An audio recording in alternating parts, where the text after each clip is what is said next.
Okay. अस्सलामुअलैकुम guys, उम्मीद करता हूँ कि आप लोग खैरियत होंगे दोस्तों। आप लोग देख सकते हैं हमारे पास परकिंस 6 सिलेंडर डीजल इंजन है दोस्तों, इंटरनेशनल। तो हमने तकरीबन इसको 1 मिनट स्टार्ट रखा था दोस्तों। इसमें बहुत ज़्यादा जो है टाइपेड का नॉइस था। तो अभी हमने, आप देख सकते हैं, इसका ऑलरेडी इसका टाइपेड कवर ओपन कर लिया है। इसमें जो फॉल्ट है दोस्तों, आप लोग देख सकते हैं 6 नंबर जो सिलेंडर है, इसका वाल आप देख सकते हैं कितना फ्री है। और यहाँ पर इसका वाल भी डैमेज किया हुआ है दोस्तों, अगर आपको आसानी से दिखाई दे।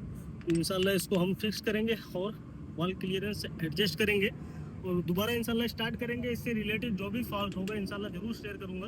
आप लोग देख सकते हैं दोस्तों, इसका जो इंजेक्टर है इलेक्ट्रॉनिक है, आप लोग देख सकते हैं। इधर लेके आइए जरा, इंजेक्टर दिखाइए। और इंशाल्लाह इसका इंजेक्टर भी कैलिब्रेशन करवा के लेंगे, क्योंकि स्मोकिंग का प्रॉब्लम था दोस्तों।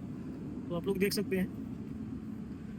तो ये इसका एक्चुअल में जो फॉल्ट था दोस्तों, ये इसका वाल क्लियरेंस बहुत ही ज़्यादा लूज था और डैमेज भी किया हुआ है। इंशाल्लाह इसको फिक्स करने के बाद और इसका प्रॉब्लम इंशाल्लाह स्टार्ट करेंगे, उसके बाद शेयर करेंगे दोस्तों। अगर वीडियो अच्छी लगी है तो लाइक करना, शेयर करना और चैनल को सब्सक्राइब करना, बेल आइकन को प्रेस करना, ताकि मैं इसी तरीके से मैकेनिकल और टेक्निकल से रिलेटेड वीडियो लेकर आता रहूँगा दोस्तों।